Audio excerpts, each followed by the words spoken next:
Well, greetings everyone, and welcome to the live Q&A session for our upcoming video course called The Heart of Activism: Feminine Leadership for Bold, Authentic Change to Transform Ourselves and Our World. My name is Stephen Dyna. I'm the founder, president, and CEO of the Shift Network, and I wanted to join you personally today to spend some time with one of the most inspiring women leaders that I know. Her name is Mayor Heidi Harmon, and she is the mayor of San Luis Obispo and is really breaking out of all sorts of paradigms of what we think of for political leadership and really demonstrating a more holistic, conscious, heart-centered way to create real change. We've been so inspired by Mayor Harmon. In the last year, she spoke at our conference in Sacramento called California Vision 2020 and really became the favorite of the crowd and the staff. People are like, wow, this woman's amazing. And she really demonstrates this ability to marry our inner world and inner life with our public action. And we feel like this is at the heart of how we really better our world. And so who better to demonstrate the heart of activism than a woman who is a climate change activist and soon to be a yoga teacher and a mom and on a path of growth, and also somebody who's really savvy about creating policy changes. She started her journey as a climate change activist. She won her election on November 8th after being elected a delegate to the Democratic National Convention representing Bernie Sanders. She's been a community organizer, involved in all sorts of public service and coalition building and policy advocacy. And she was also an early childhood educator in San Luis Obispo and continues to teach a music program for young children. So really remarkable woman. Welcome today, Mayor Harmon. Thank you so much, Stephen. It's great to be here, and I can't wait to share a little bit about my story and about what we're going to be talking about in the course. So thank you. Great. Well, because our initial public event with you was in dialogue with Marianne Williamson, we talked about a lot of big picture challenges and issues and how we can step into those. I feel like we didn't get quite as much of your backstory and really the inner landscape of somebody who, 10 years ago, you probably would have been shocked if somebody said you're going to be mayor of San Luis Obispo someday. And so is there a bit about that journey for all of us who are on a path of growth and conscious service, who care about the world, how you came to see, claim, and really express your political power as a change agent in the public sector? Yeah, I definitely would have been surprised if someone had said I would have been mayor at any point up until pretty much the night of the election when I won. And I think that's a really important part of my story, and a part of the story that a lot of people that have recently run and won in their elections, they're also telling a similar story. And that's really the story of somewhere, sometimes feels like out of nowhere, an issue comes and sort of punches you in the gut and really makes it impossible for you to no longer stand up and show up and really step up into civic life. And I think that this moment in history that we're in is really ultimately calling all of us to do just that in the way that's authentic for us. And so in my particular case, I was raising my kids primarily. So I was homeschooling my kids. I was a single mom. I had a college degree, and I was a house cleaner at the time, because for me in that moment, that was the way that I could best support my kids and spend the most amount of time with them. And so I was really dedicated to that maternal relationship and had anticipated focusing on that, and then once they were grown and gone, doing that next thing. I had also been an artist and had been working on that as well. And so if someone had asked me 15 years or so ago what I would have been doing when my children were out of the house, it would have probably been art and focusing on that and having what I would have imagined to be a pretty fun life. And when out of nowhere, at least that's how it felt to me, climate change came and really demanded that I show up for it. And this is a real extension, in my case, out of that maternal responsibility and that maternal opportunity that I feel committed to raising my kids, Jack and Zoe. And so once I really fully understood the urgent and crucial nature of that particular issue, once I understood that their lives really hang in the balance of what we do in the next few years, I felt more and more uncomfortable not doing the work. I also felt uncomfortable about doing the work. And I think that's probably pretty common for all of us on whatever path we're on. When we're really called to something bigger than ourselves, often we don't necessarily feel like we have the skills in that immediate entrance into that new life. And that can be really intimidating, and there can be fear around that and all those things. And I certainly experienced all of that myself. And so I took just baby steps in the beginning. I started groups, I joined groups, I did things like contact my local Sierra Club and create a position for myself, which in that case was the climate change task force chair of my local Sierra Club. I started marches, rallies, those kind of things that were mostly in the activist realm, and made what I felt was a lot of progress, but incremental progress at that time. You know, at this point, it's hard to imagine a time where people didn't even really know about climate crisis, or then mostly people were calling it global warming. And certainly we know about the denial around that particular issue. And so I often felt like I was toiling in obscurity. And so it can be difficult when you're beginning to talk about a topic that maybe your community hasn't really been invited to engage on. You can feel somewhat alone. But although I think now we're in a new moment of activism where we're seeing more and more people engaging on these issues. So I think now the timing is really right to show up. And I think that people will find a lot more support around these issues than I might have experienced 15 or 20 years ago. And this eventually led me to running for office. So in 2014, it's actually the same year that Marianne Williamson ran for Congress. So she and I were both feeling that same call, that being on the outside demanding that our elected leaders do the right thing is an important and essential part of moving the needle on these issues. And we need people on the inside deciding. And so I ran for state assembly here on the Central Coast in a race against an incumbent that I knew wasn't winnable in the traditional sense of the word. But I also knew at that time was the biggest opportunity that I had to invite the community to really start thinking about climate crisis and what we could do to be part of the solutions to what I see as the defining issue of our time.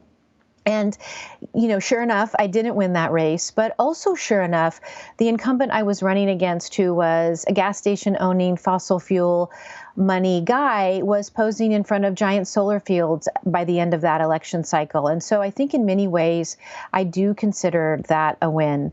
I didn't necessarily think I would run for office again. And as you noted, I was a supporter of the Bernie Sanders campaign in the 2016 election, and was really inspired by him and his authentic leadership and the issues that he has been fighting for the last many, many decades, and was a delegate to the national convention. And I think that I'm definitely not alone in feeling a little or significantly disheartened and troubled by many aspects of what happened in the 2016 election cycle. And when I was at the convention, I really, truly felt and came home feeling like giving up. And in fact, did give up to some extent for sort of a biblical 3 days, and stayed at home, stayed in my PJs, and was so disheartened. But I remembered that Senator Sanders and many others had said similar things, and it was basically along the lines of, don't get mad, go home and run for office. And so I decided that that was my next course of action. So I decided to run for mayor of San Luis Obispo, and was able to win by a mere 46 votes in 2016. And since that time, it's been so affirming of the democratic process itself that we have here in my community been able to turn protests into policies. And we've had significant and measurable outcomes around these issues that we care about, and particularly on climate. Coming from that issue of concern, we have one of the most ambitious carbon neutrality goals of any city in the United States. And so that's something I'm very proud of. We're doing real work to be part of the solutions to that issue. What I found, and I think that folks, when they go on this journey, we'll also find is that whatever issue invites you to get activated and get engaged, we soon realize the importance of intersectionality, the interconnectedness of all of us, which is something that I think that the Shift community is probably well aware of, how we are all interconnected to each other. And as an outgrowth of that general organizing philosophy, we see on an activist level that these issues that many of us face are also interconnected. And so in my case, I recognize that it's not enough just to try and find solutions to climate crisis, that I also need to be mindful and aware and show up for these interconnected issues of systemic racism, issues around misogyny and gender inequality, LGBTQ plus issues, and so on down the line, income inequality. And we see, more and more attacks on just sort of basic human decency and basic human dignity every day in this country, in this world. And so really understanding that and wanting to show up for that. And so some other things that I'm proud of that we've done here in my community are vote, for example, to stop celebrating Columbus Day and instead celebrate the indigenous people on whose lands we stand. In my case, that's the Chumash, the northern Chumash tribes of the Central Coast. We've also created a welcoming city, which is another way of creating a sanctuary city. So we don't pursue anyone here on the basis of their documentation status. And so what we've tried to do is create a more loving, welcoming community. And I think that this is also an essential aspect of feminine leadership, right? More feminine leadership, which seeks to collaborate, seeks to co-create with the community, and is much more committed to building bigger tables and not higher walls. And so this has been my arc of activism. And I think that what I'm coming to, so I am not coming from necessarily a spiritually grounded background. And what I'm experiencing personally is how my work in activism is bringing me to that place. My worldview and what I see happening and what I see needing to happen is creating the structure and the invitation to deepen my spiritual life and to deepen my spiritual practice. And so I think what I'm experiencing and what I'm seeing so many others experience is that activism is a platform and a structure and a pathway for deepening our spiritual lives. And I truly also feel that the opposite is also the case, that we need to look at our spiritual lives, the spiritual paths that we're on, and recognize that this is a strengthening and a structure to invite us to get more activated in the world, that it's not enough to just work on ourselves. It's not enough just to do the inner work. All of that is important. But in my view, and I noted that, Marianne Williamson was referencing this too, and some frustration around that it's not enough just to work on ourselves, that all of that work to have a deeper understanding of what we're about, to understand the interconnectedness of all of us, is the impetus, is the soil from which something much, much bigger must grow. And that is our engagement in the world and our part in it. And so I think more and more people are really coming to that understanding. I'm seeing more and more the interconnectedness, not just of all people, but of wellness, spirituality, feminine leadership, and activism in the political sphere, and how much overlap there is in all of that. How it's not coincidence, right? That what is good for our bodies is also good for the earth. So, for example, eating a plant-based diet is an act of nonviolence, if you come from a yogic perspective, on ourselves and on the animals and, of course, on the planet. And so these are some of the issues that I think that coming from a spiritual perspective, we start to see how these are all sort of coalescing together at this really crucial time in history. So that's a little bit about my arc, and I'm hopeful that people can see themselves in that. I think I would just kind of close my personal story, and maybe I shared this on the call, but I think it's a really kind of a sweet little funny ending to my first election, and that is a young woman came up to me in my community after I was elected and said, "Wow, you make me feel like literally anyone could be mayor." And I really, truly take that as a compliment. And I think that we need to know that we have it within ourselves to really show up in a way we never would have expected a few years ago. And so we see a lot of folks, for example, who were inspired to get involved maybe for the first time in anything that they would have described as activism in the Women's March, marches that were all throughout the country and throughout the world.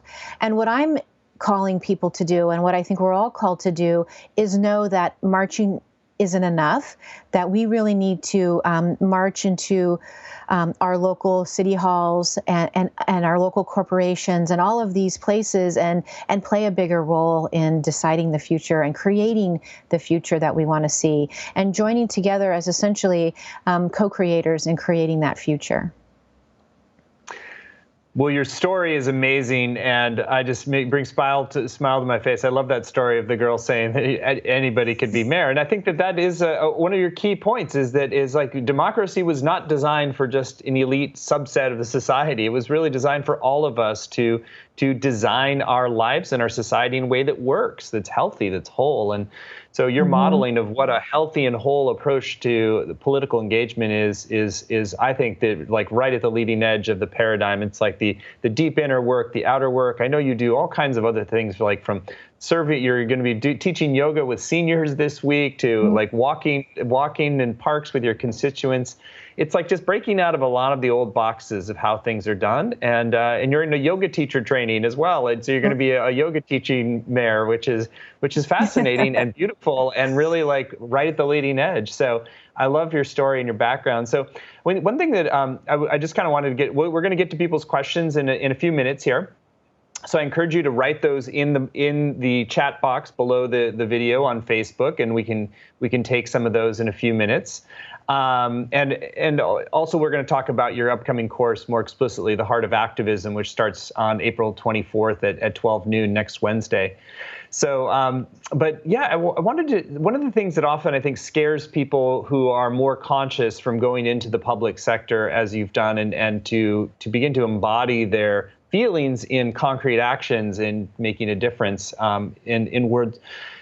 Is it oftentimes the political sector, and these things can be very harsh. It's a very combative environment. Look at the national level. It's like almost overt warfare.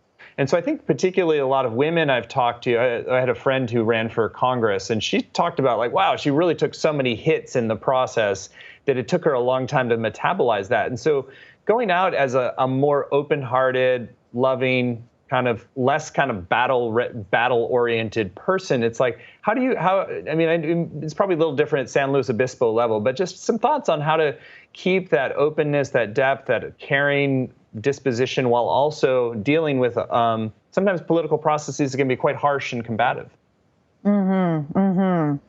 I don't know that San Luis Obispo has any special magic that keeps anyone from being criticized by the general public, especially with the internet, right, being a place for where we experience a lot of that. So this is absolutely one of the biggest challenges, and it comes from inside as well, right? We all deal with that inner critic, which is something that meditation and other spiritual practices attempts to engage with and temper to some extent, and is really helpful for doing that.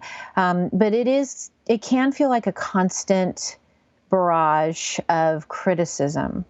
And so then the question becomes, what are we going to do in light of that? And how are we going to hopefully respond and not necessarily react to that?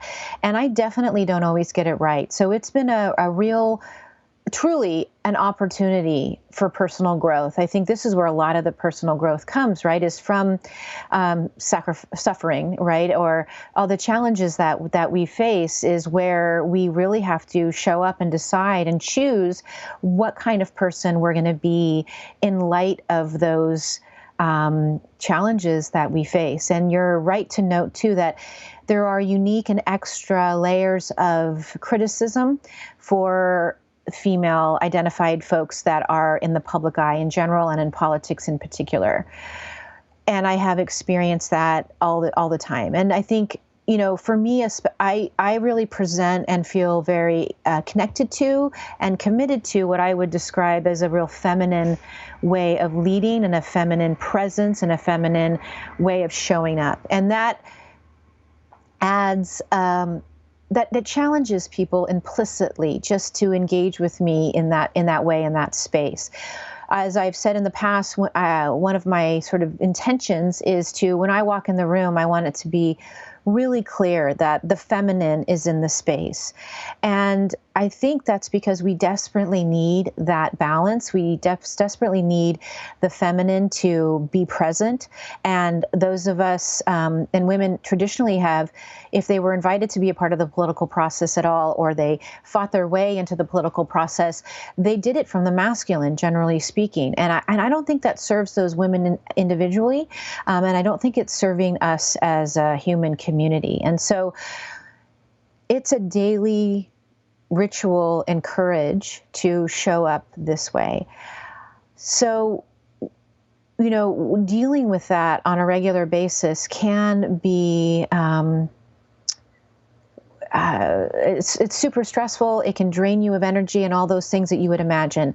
And yet, and still, it's absolutely worth doing. And we must do it. One of the quotes that I've always tell myself and that I raise my kids on, I think it's from Jung, and he noted that a good life and an easy life are not the same thing. And it's easier to stay out of the public eye. It's easier to not show up and be seen and be known and use your voice and take up space. All of that's easier. But it's not good necessarily. We're not serving the world by playing small, right? And so we have to call up our courage, cultivate that courage and that fierceness, and know that we need to do it anyway, in light of and sometimes because of that negativity that's out there. And that's what I think bringing love into the conversation can really do. I think that when people hear love, especially coming out of a woman's mouth, it can sound weak, soft, gentle to a fault, and all of those things. And I think anyone that sees the female animals in nature would know that feminine love is anything but weak and anything but small. It is the biggest, fiercest, clearest love of all. And that's the kind of love that I'm talking about. And that's the kind of love we heard Marianne referencing too, that this is a very serious and fierce kind of love that we're talking about. And if we can work on loving ourselves and creating a core group of folks that support us and love us with that unconditional, fierce type of love, and then we can create that safe harbor in a sea of negativity, then I think those are some of the things that we can do that's really helpful. And you don't have to come out and have a huge platform right away, right? So one of the things we'll be talking about is how to start down that path. What are some of the maybe smaller ways to put yourself out there? Maybe for some, it would be speaking for 2 minutes at their local city council, even reading a written speech, for example, and seeing what that feels like. Maybe they do receive a little bit of criticism or pushback, testing those waters, seeing how that feels, and then gaining the strength, the internal strength, and some of the external support to continue to get up every day and get out there and show up in the world. Great. So much wisdom in your answers. So let's go to some questions. I encourage you again to write them below on the Facebook chat box. Vlad asks, what do you do when you feel you have less progress in your direction and it becomes demotivating? That can be, of course, super frustrating. And in light of the urgent nature of a lot of the challenges we face, it can also, for me, and I think a lot of others, can create a sense of panic, right? That's been my experience. I think one of the gifts of this pivotal moment in history is that we have to just keep showing up, regardless of the outcome. With our changing climate, we're at a point where it's really unclear what the options are in terms of the outcome. We know we're locked in to many, many challenging scenarios as it unfolds. And so what do we do in light of that? What do we do in the face of that? In the really highly regarded Man's Search for Meaning book, there's a lot of wisdom in there about how do you create meaning in light of feeling like you aren't able to even survive in certain cases or get the outcomes that you want. And so I think that's where the spirituality is really helpful. Like, how can we have that inner knowing that doing the work is key, regardless of the outcome that we're getting right now? And I would also say that we don't know who we're affecting, how we're affecting change oftentimes in the moment. What I'm noticing now is that sort of 15 years now, after I've planted seeds along the way, what feels like a little bit for me, all of a sudden, I look around and there's this whole field of flowers coming into full bloom. Like I said, when I first started, I really felt like I was toiling away in obscurity. I felt like, is it Cassandra, who was the sort of famous one to sort of cry out the concerns about what was happening, and with nobody really listening. And now I feel like, okay, all of these sort of messages that I have been sending out are now finally being received. And so I think we just have to trust that the work is worth it in and of itself. The relationships that we build along the way doing this work are worth it in and of themselves. And the meaning-making machine that it is to be engaged at this level is meaningful and worth it in and of itself, regardless of the outcomes, and all the while trusting that the work that we're doing is going to move us in the direction of the world that we are trying to create.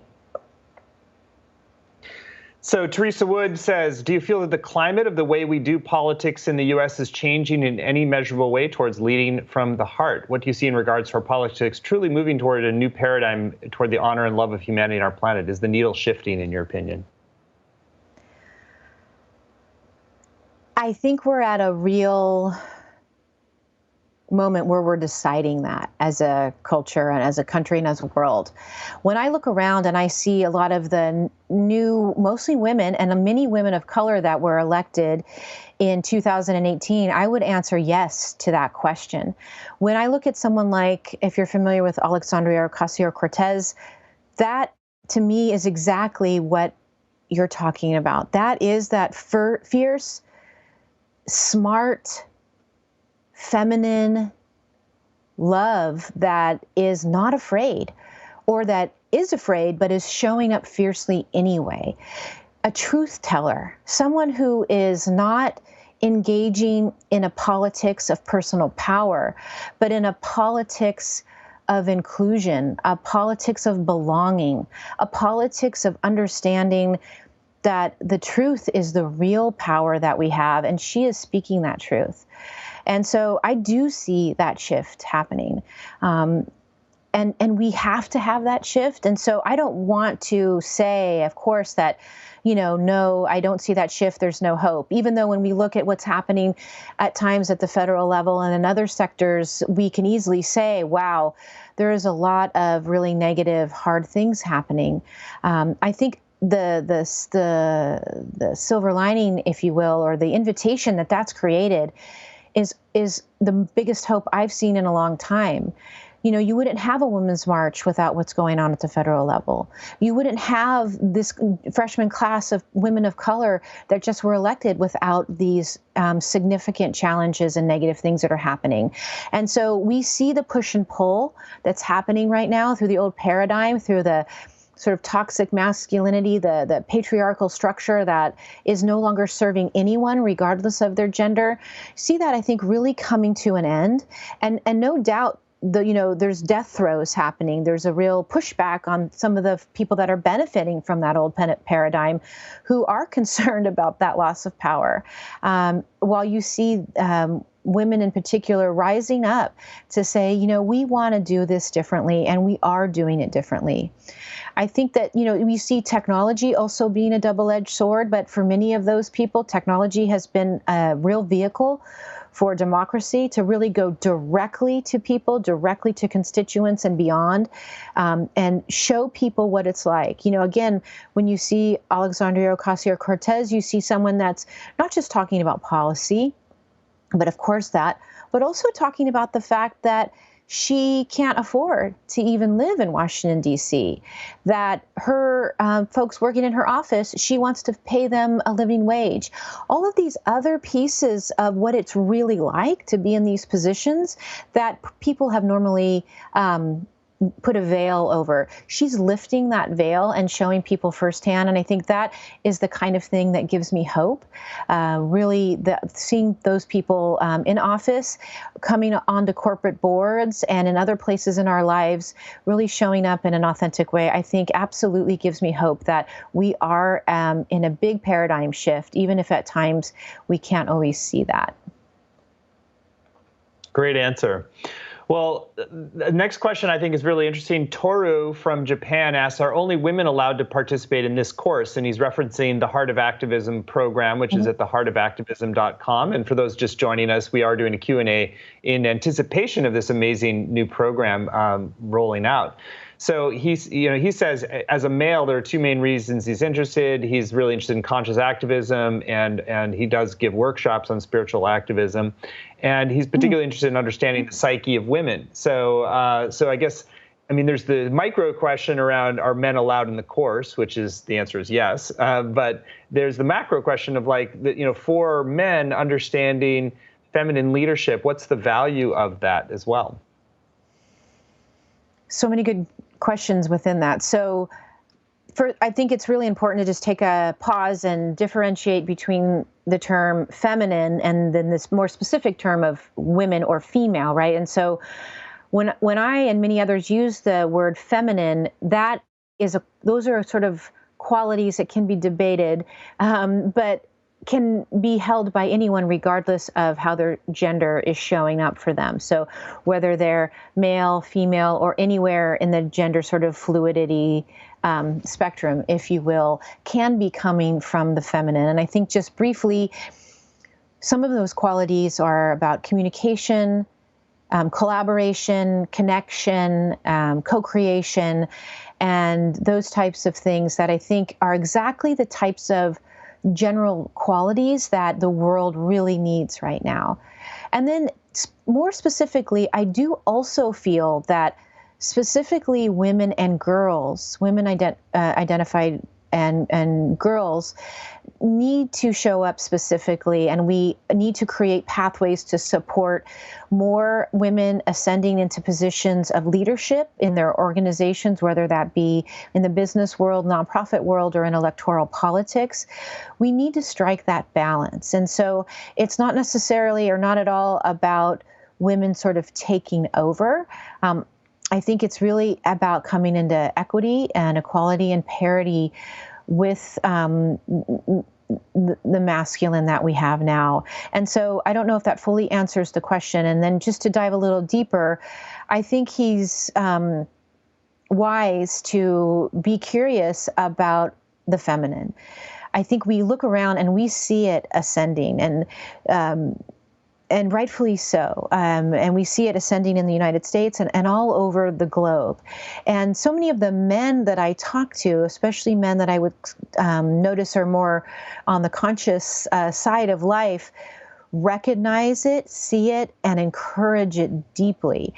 And so we'll definitely spend some time within the context of the course talking about that, while we acknowledge that we're also at a time that the way we talk about gender and the way we understand gender is really shifting. The ideas around gender fluidity and noting that the binary that we've been in forever, basically, generally speaking, is also not serving us very well. And so with all that in mind, I do think that there are some qualities that we identify with the feminine and that the world is really, really needing and seeking if we are going to survive as a human community. I firmly believe that we need to bring that feminine up. We need to bring women and girls in particular up into positions of leadership and create that parity and that balance. I think we see clearly what's happening with the world. The world is out of balance. And I think that the feminine will be essential to bringing it into balance. I couldn't agree with you more. I feel like the heart of the larger shift in the world is based upon rebalancing of masculine and feminine in ourselves and the society. And that requires a lot more women in positions of power, but also more feminine leadership from the men as well. So beautiful. So Megan from Morro Bay asks, how do we fight the fake news epidemic that affects us even at a local level? If we can't get consensus on facts, how can we make an argument for change? First of all, hi, Morro Bay. This is one of my next door neighbor towns. That's such a tough one, right? And so the landscape around journalism and facts and all of that, we see shifting in a really, in some ways, positive, right? We see some people, as I noted, having access to the technology that they can get their message out. But how do we know what's accurate and what isn't? And so thank you for bringing up this question. This actually wasn't initially in the course, but now that you're bringing it up, I think this is something that we should delve into and really be thoughtful about, because it's a really key question on what are facts and how do we find those? What sources do we feel good about pursuing in terms of finding those facts? What are good resources in terms of journalism and things like that? You know, a model around journalism, and it's as true here, your local paper and are as probably caught up in this as anything, is really about advertising, right? And pushing that. And so what I'm noticing is that there's such a tendency towards creating drama over creating a real story that invites us to understand what's really going on and to be mindful and thoughtful about that and get into more depth and deepen our understanding so that we can act and react accordingly. So thank you for bringing that up, and I definitely want to add that in. I'm going to write that down.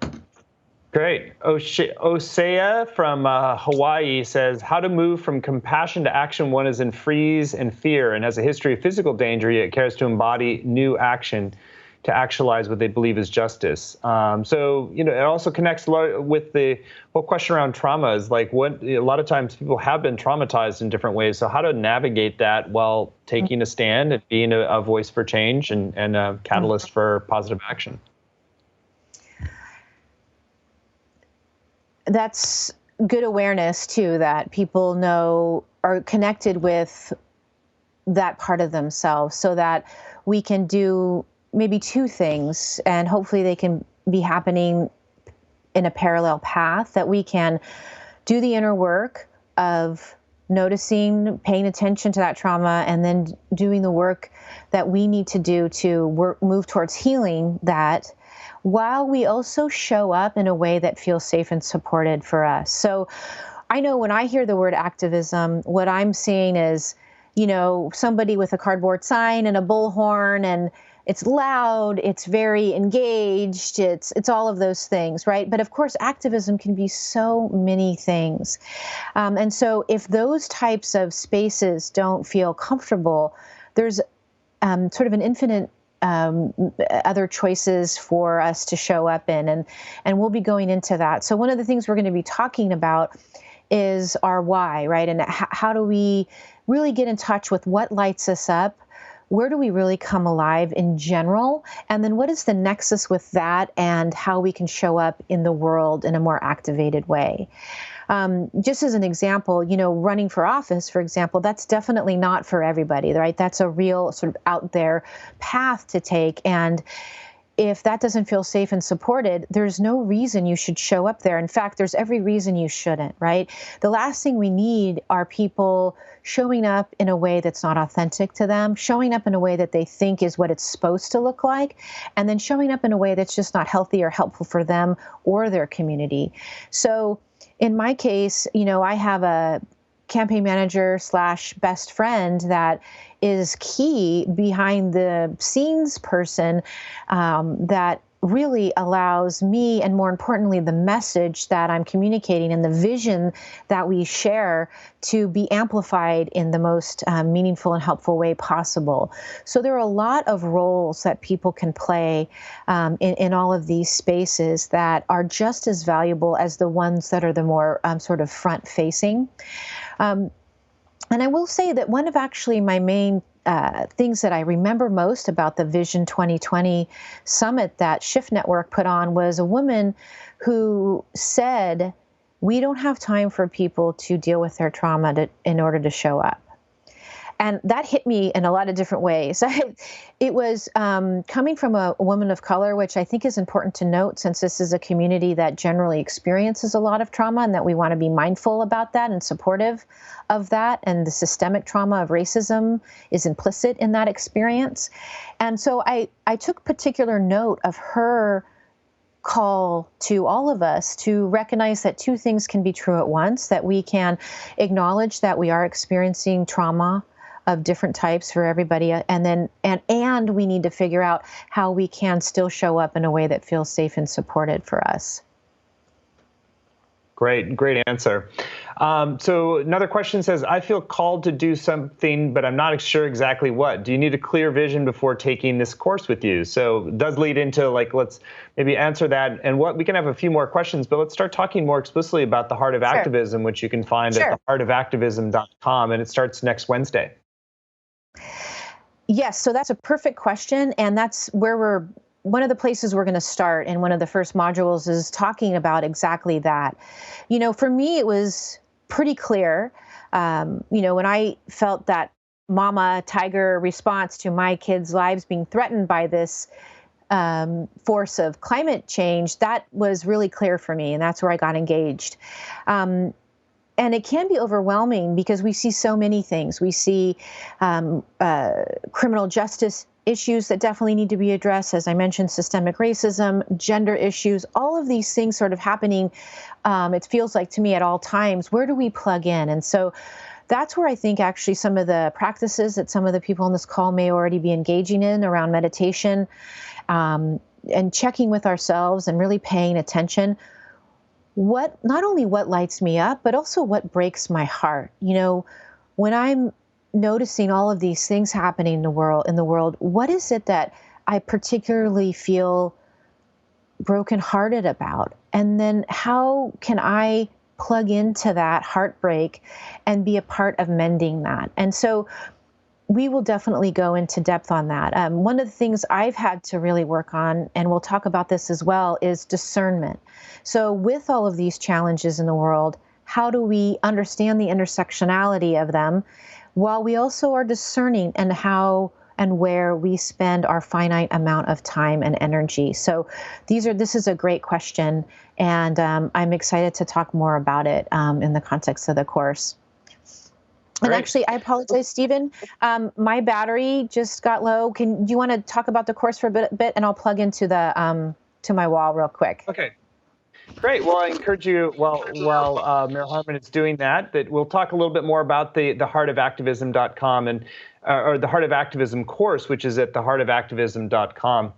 So first of all, I just want to share from my perspective why this should be a course that everybody takes, because there really is a point in every journey of personal development where we have to make a contribution, not just a contribution in the microcosm of our lives, but really to the entire world. Because as people who are growing in consciousness and awareness and capacity, that it becomes an extension of our path of growth and development. And so I don't see these as separate worlds of personal development and activism. It's really about a more integrated approach to creating positive change and evolution.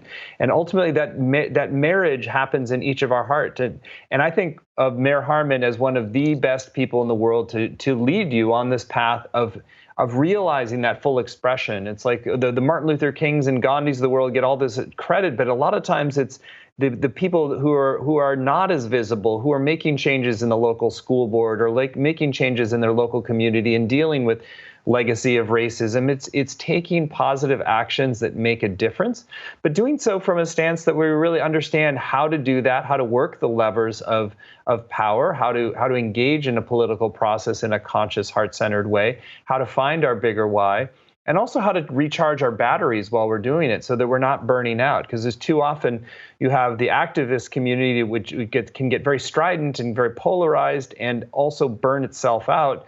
And then you have the personal growth people who tend to be a little bit more too focused on the inner side. And really the full fruition of our divine humanity is to marry these two together, to realize that as we gain in our capacity as change agents, it's beholden on us to take interest and take action for the larger good. That's why, even though I'm running the Shift Network, I work with people who are working on indigenous healing. I work with people who are working on climate change. There's behind the scenes, I'm working with a lot of other leaders about how do we change the world in a deeper way. And you have the capacity within you, everybody who's watching this, to be a leader of change in your own way, in your own community. And Heidi has really laid out a powerful curriculum for doing this, and perhaps even more importantly, a demonstration of somebody who has done so in a way that is really breaking out of the boxes. It's very genuine, very heart-centered. So I know you're going to be really blessed to do this program with her, and it really is going to become like a next expression of your path of growth and development and your care for the world. So I encourage you to go to theheartofactivism.com. The course is beginning next Wednesday on April 24th at noon Pacific time. I always say that even if you can't make the live time, you can still get the full value with the recordings and transcripts, which come out very soon after a course is launched. And give it a read. Tune in, right after this call. Tune in. Make your decision today, because there's not time to wait.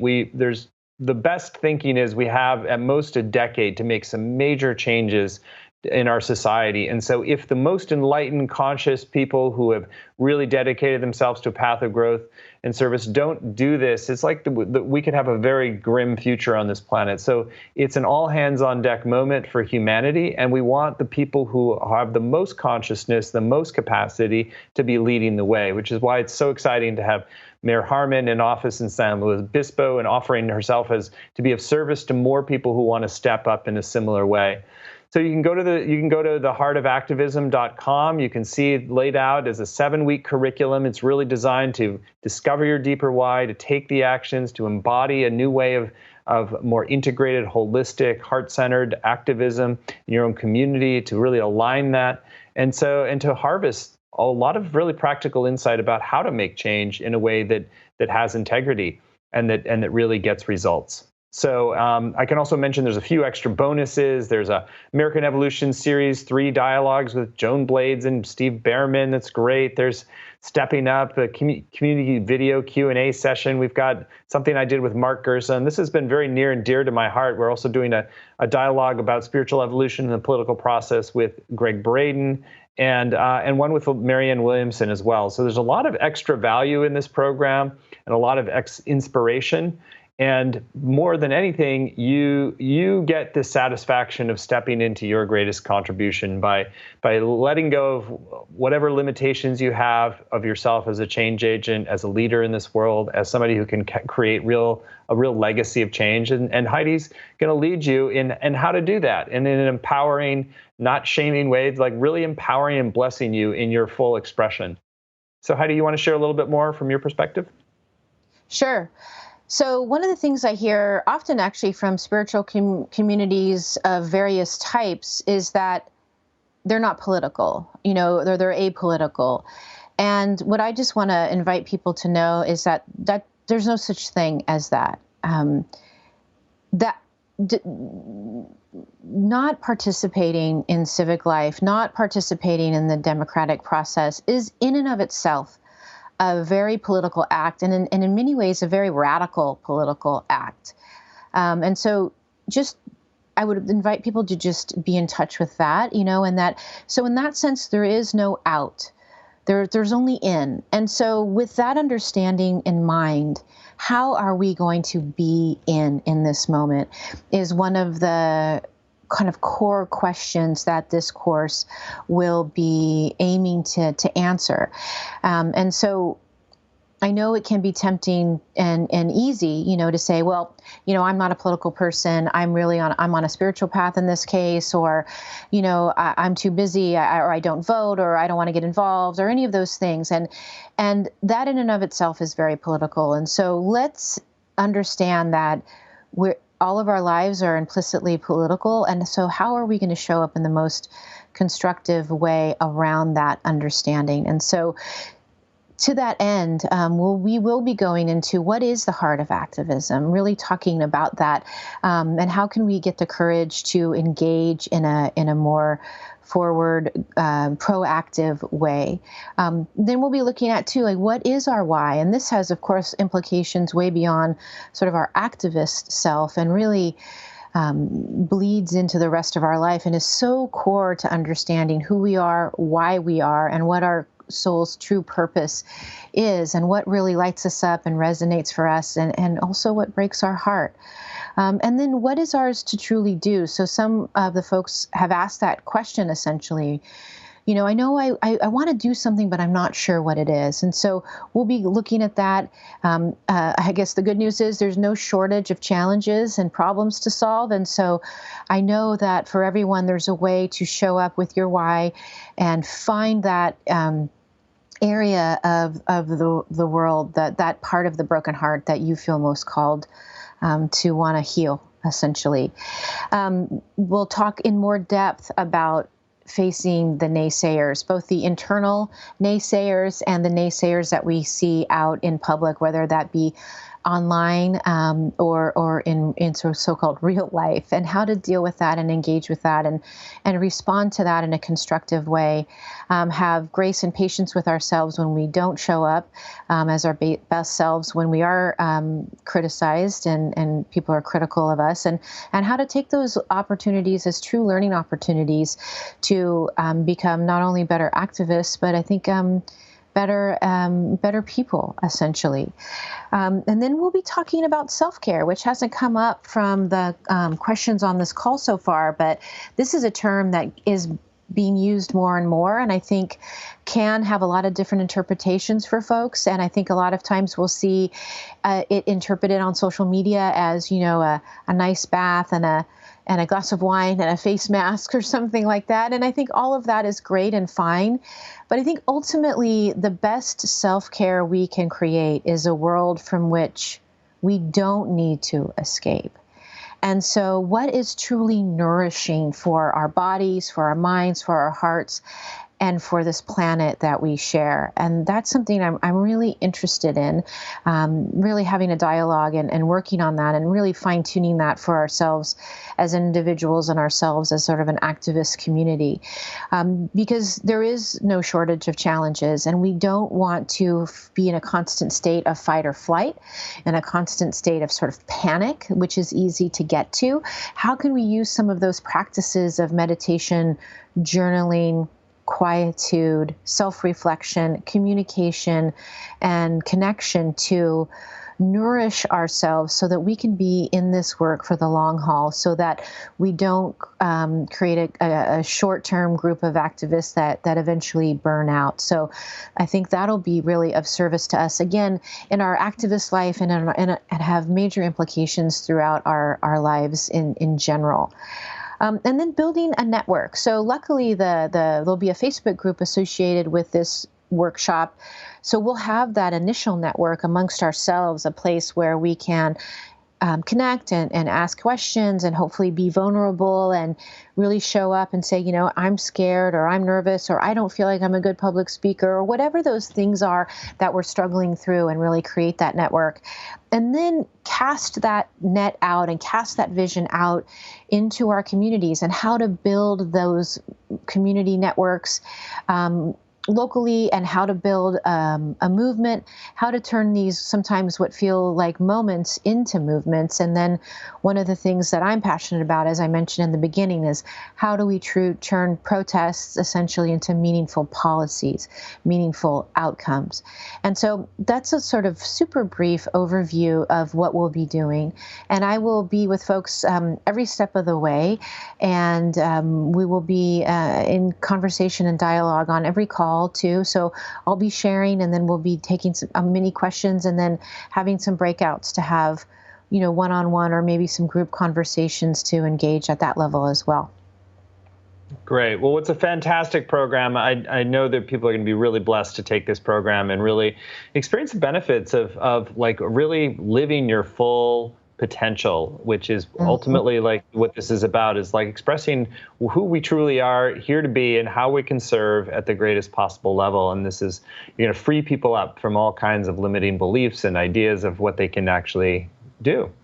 So I should mention that the bonuses, one of the bonuses I read is actually a special bonus. It's available only until midnight tonight, and that's the American Evolution series. This was a really exciting series that I started to do a few years ago with my own book, and these are 3 different dialogues featuring Joan Blades from Move On, one of the co-founders of Move On. Steve Behrman is often known as Steve Swami Beyond Ananda, but he's a really innovative political thinker as well, and Samuel Bonder, which is, again, a spiritual teacher who's got a deep commitment to evolution of democracy. So that's a great extra bonus when you sign up by midnight tonight. That's Thursday, midnight tonight on April 18th.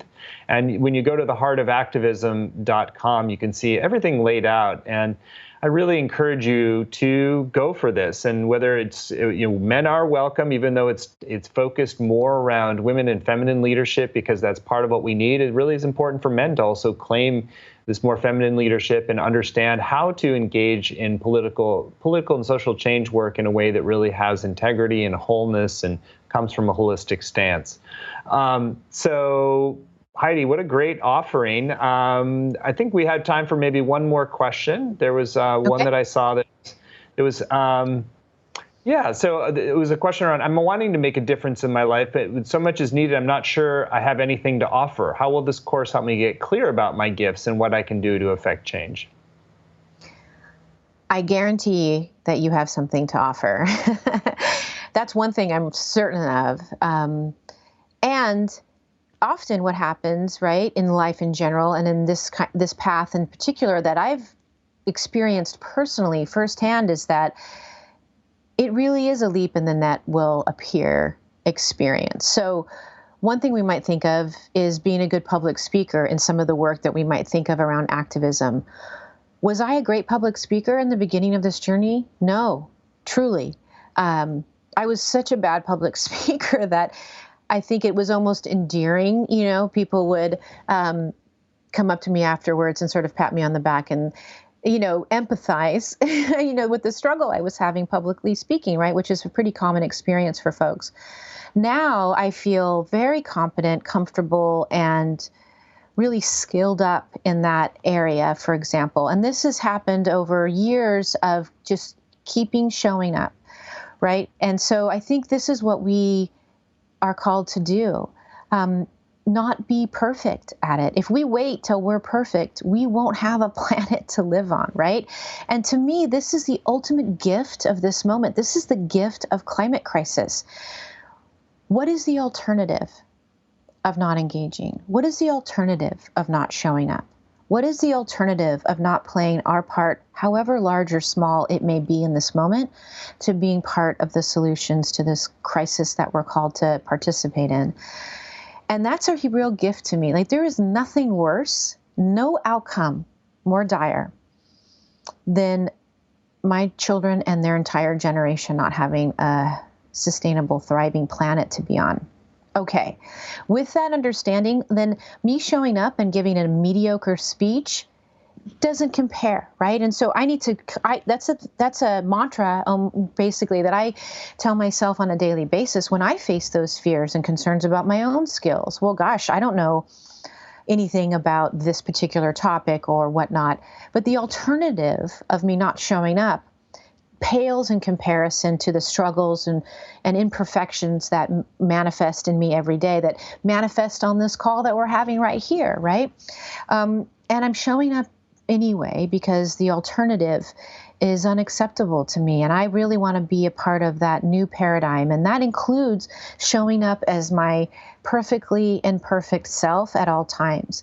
And what you'll find and what's happened to me is that I gain skills and then the bar raises, and then I gain skills and the bar raises. And this is how I have been evolving personally and growing so much over the last decade plus. And so it is a real structure, as I said, for personal growth. You commit to this path and you will gain the skills that you need to show up to be the person that this planet needs right now. Beautiful. Well, you are truly an inspiration. This has been an amazing hour with you, and I know that everyone who goes forward with you in the heart of activism is really in for a treat. It's a delightful way to open up to really making your biggest contribution and really leaving a legacy of good. And as we've said multiple times, it's showtime on the planet, and I'm so grateful to you for leading the way forward and how we can do so in a way that's full and authentic and honest and true and loving and real. And so thank you for leading the way. And all of you who are watching, strongly encourage you to take this program with Mayor Harmon at theheartofactivism.com, and you get the special bonus of the American Evolution series when you sign up by midnight tonight. So thanks all, and thank you, Heidi, for a beautiful hour together. Thank you, everybody. Looking forward to it.